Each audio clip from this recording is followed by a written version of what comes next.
obviously last night you said that you hadn't spoken to Richard Hughes or any of the ownership group last night, but have you been able to since, and if so, what those conversations been like? Has the support that you spoke about last night been reiterated to you?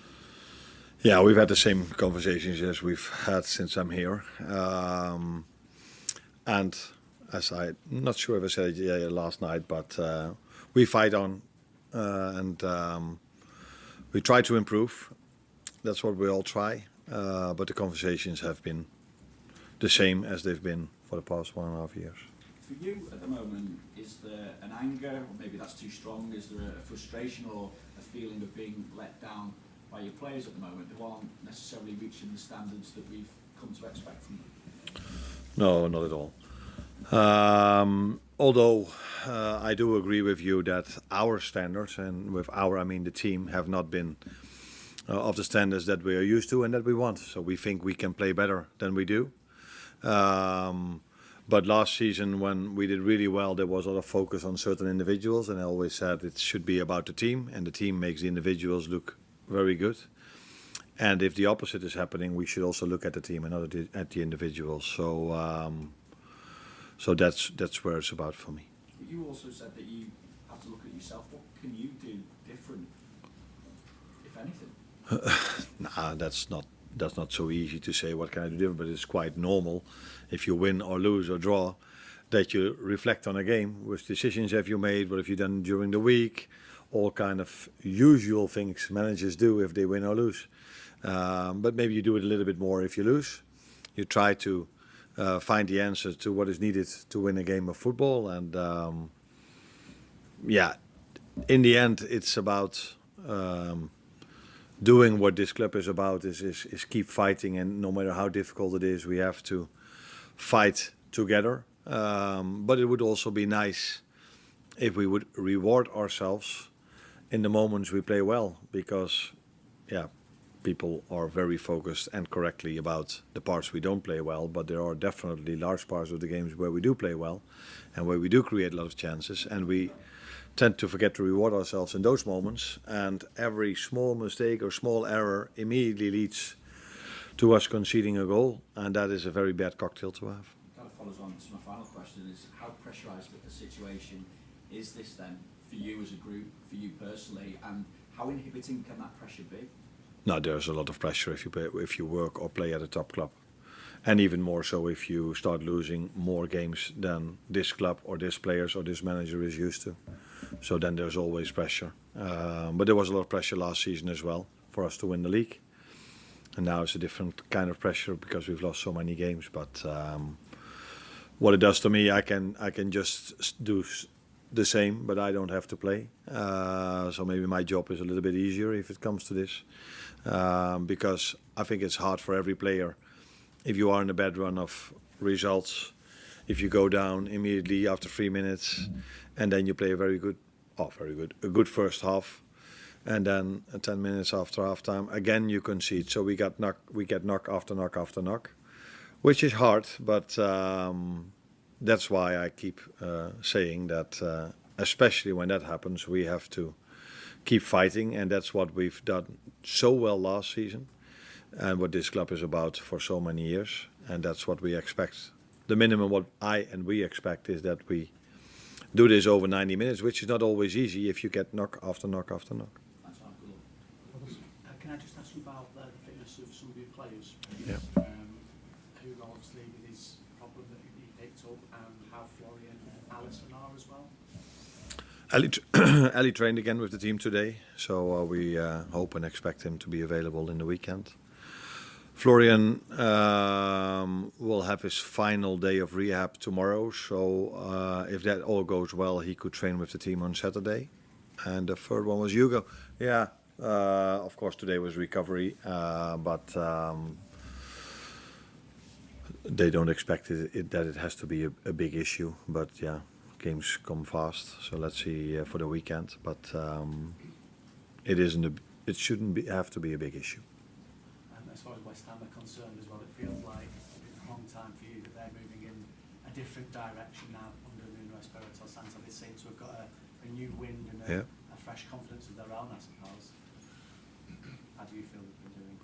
Yeah, like you said, he's having an impact on their results. He's done so well everywhere he worked here in England, and did so well at Forest. Now he's doing well at West Ham again. So it's he's proven to be a difficult manager to play against, not only for me but for everyone, because he always has a very good game plan, and it's a tough team to beat at the moment, West Ham, which was different maybe than the beginning of the season, but we face them now, and that's why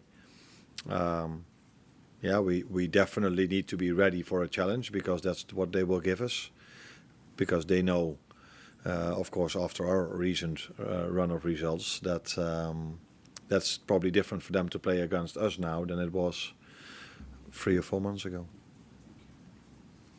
Looking at the XG stats for the last 3 games, Liverpool's is 6.59 and your opponent's 5.39 combined. I just wonder what would you take from that? Frustration.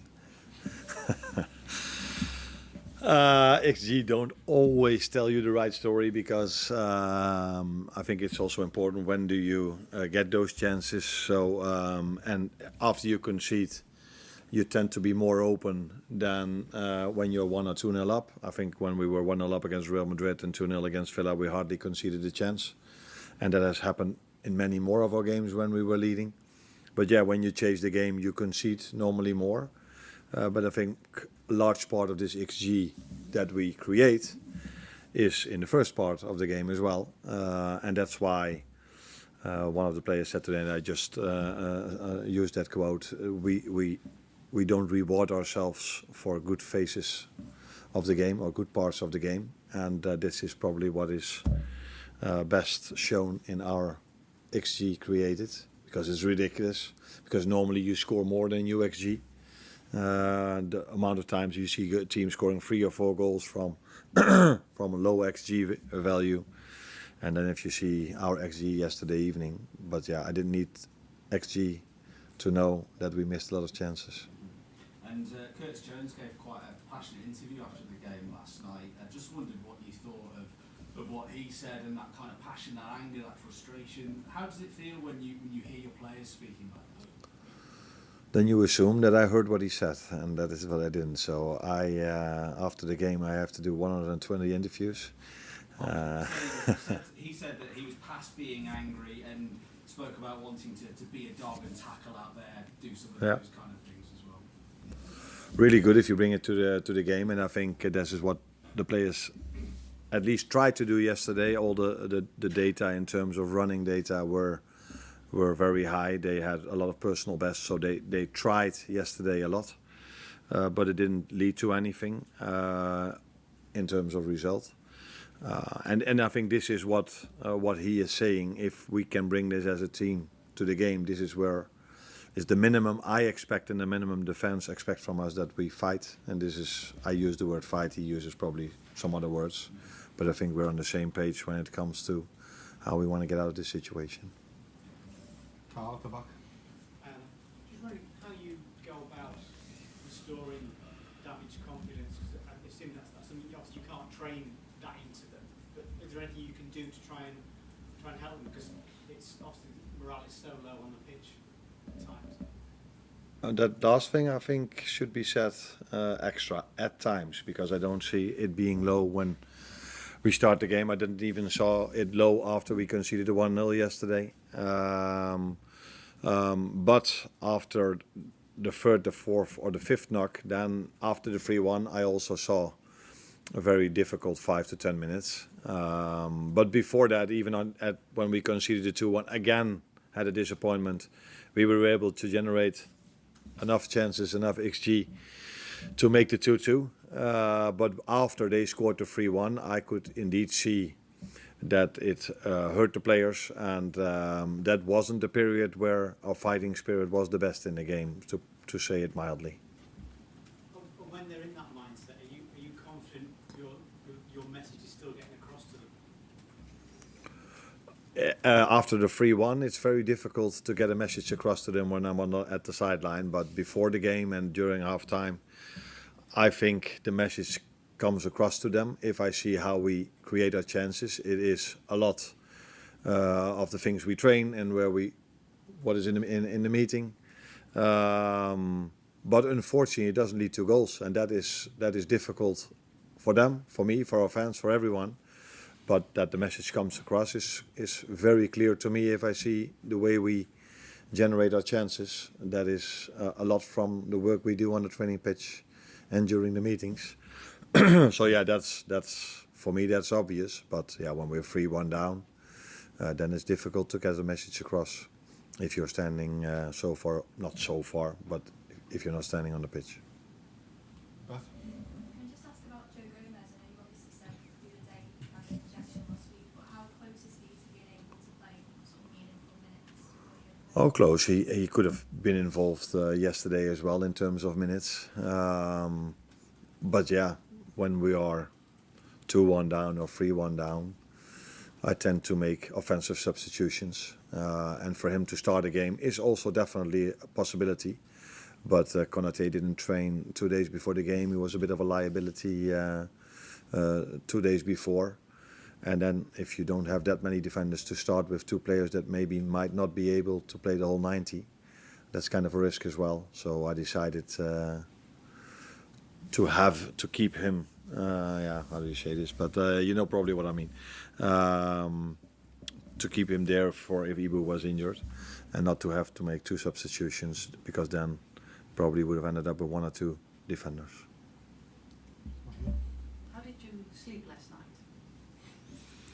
What do you think? Not so well. No, not the best. Not completely poor. It wasn't as if I lie awake for the whole night. But although if we win, I don't sleep well.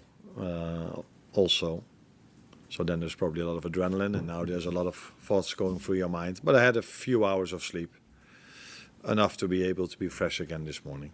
Peter Bos yesterday said after the game that he would have a drink with you.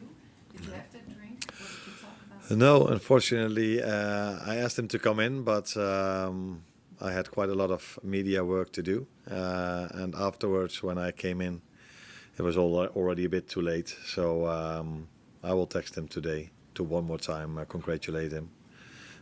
So we didn't have time to have drinks now. Is he also someone you would talk to about having some advice for facing this challenge?